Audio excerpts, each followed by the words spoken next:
Jezebel says, by this time tomorrow, you're a dead man, right?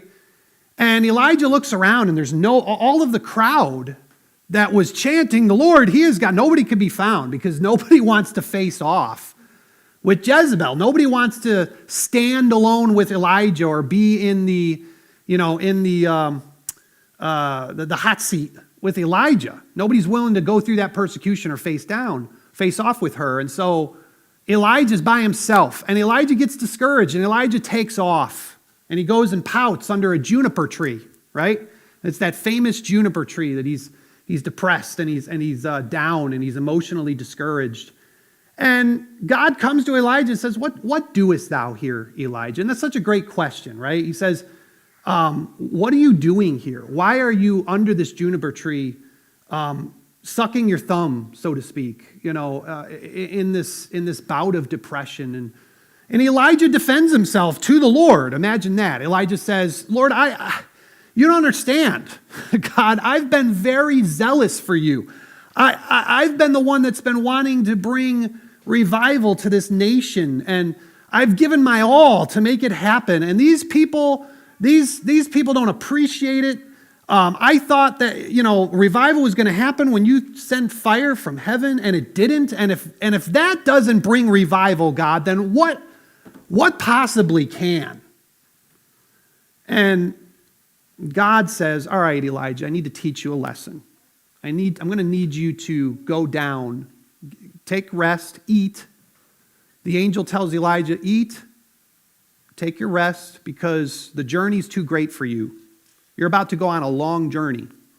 And a long journey it was. I don't know if we have those maps available. I think I did send pictures. It might not have been, it wasn't this week. It might have been last week or the week before. Last week we had Sunday night fellowship, so it's at least 2 weeks ago, right? There's a map that I sent. So Elijah's in the northern part of Israel here, and he journeys all the way south past the southern part, all the way into Saudi Arabia. Saudi Arabia is way down here. It's hundreds of miles away, modern day Saudi Arabia, where Mount Horeb was. Now that mountain may sound familiar to you, because Mount Horeb is where Moses originally received the Ten Commandments when they were wandering in the wilderness. That was in the southern part of Saudi Arabia. And so God directs Elijah down that far. Elijah goes 40 days and 40 nights on this journey without eating, and I think it says without drinking too, off the top of my head, which is it's supernatural. It's a supernatural fast. God is sustaining him physically and keeping him going.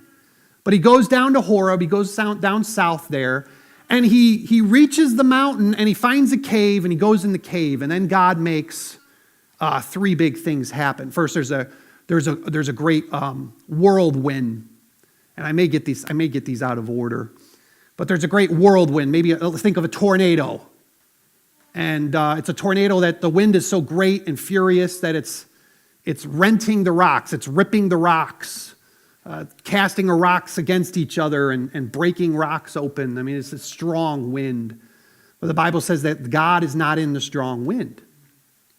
And then there is a fire, an intense fire, like a forest fire that happens, and there's intense burning heat. And Elijah's kind of observing this from the mouth of the cave there. But the Bible says that God was not in the fire. And then there is an earthquake, and it shakes the ground and shakes the mountain. And the Bible says that God is not in the earthquake.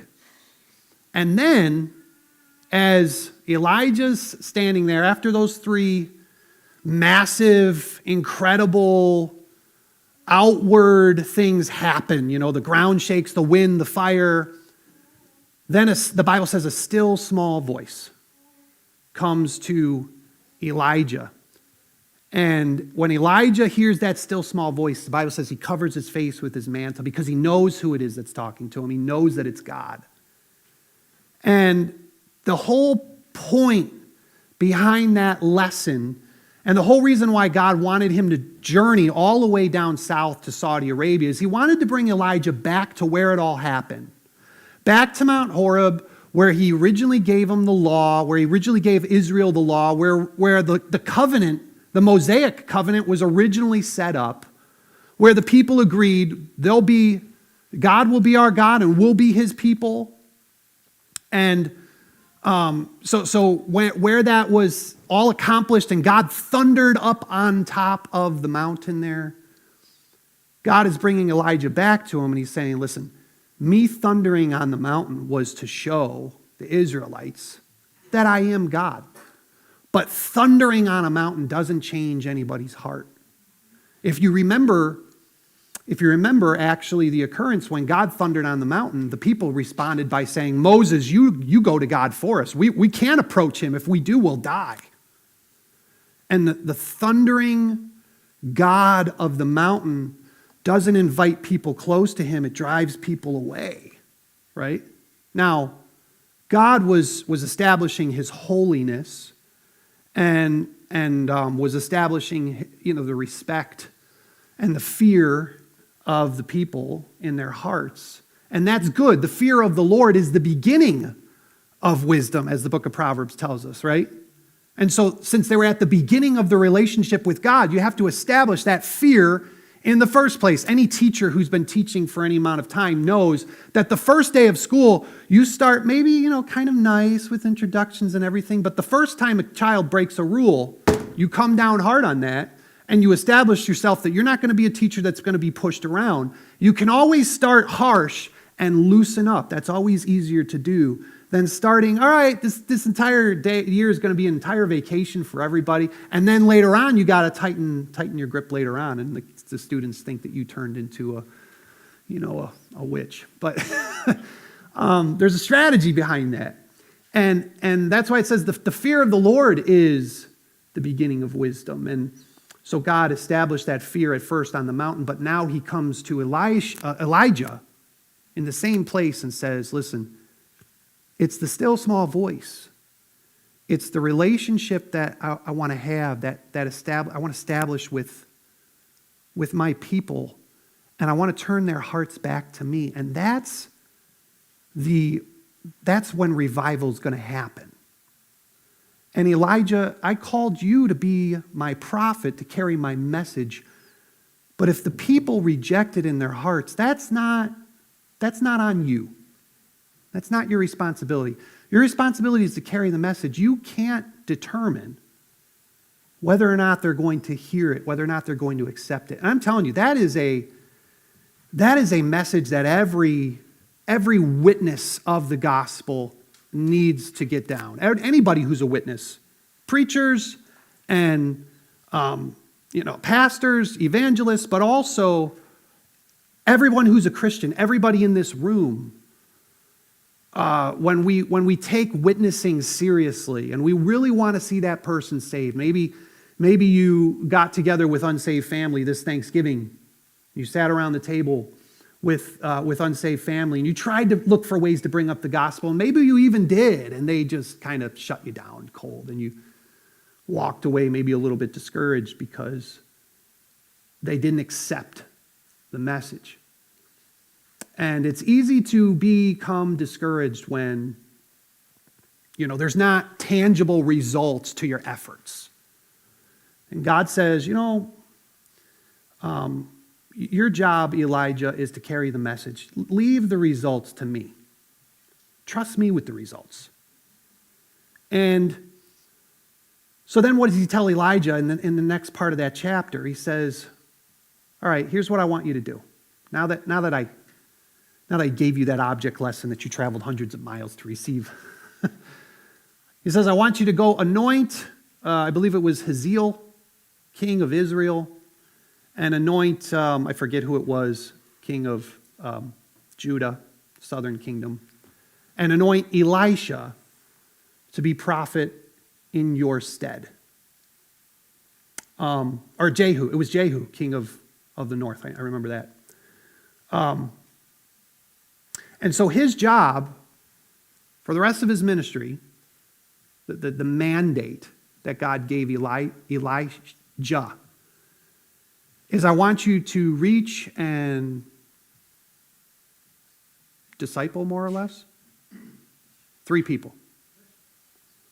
Up until this point, Elijah, your focus has been on the thousands and hundreds of thousands, tens of thousands of Israelites. You wanted to bring revival to the entire land. And I want you to focus just on 3 people. I want you to focus on the king of Israel. I want you to focus on the king of Judah. And I want you to focus on your successor, Elisha. And immediately after that, Elijah comes back home and he finds Elisha. And Elisha's plowing in the field. And Elijah throws his mantle on Elisha. It's kind of an Old Testament prophet way of saying, you're my new apprentice. Whenever I hear the word apprentice, I immediately go to Star Wars. I don't know why.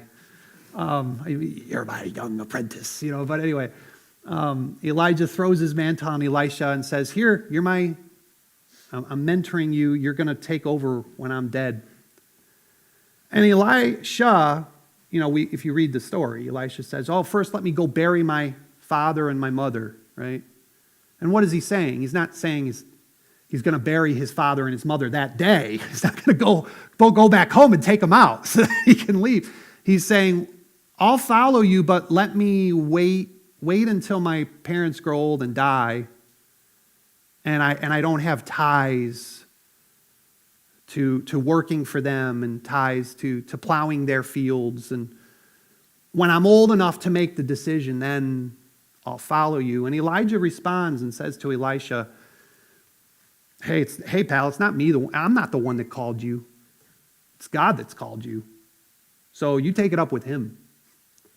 And Elisha does something really awesome. Elisha, he takes the yoke of oxen that he's plowing with and he kills them on the spot there. And then he cuts up the plow, which is obviously made of wood. He cuts up the plow and he lays the wood, he lights it on fire, and he burns the oxen on top of the wood as a sacrifice to God.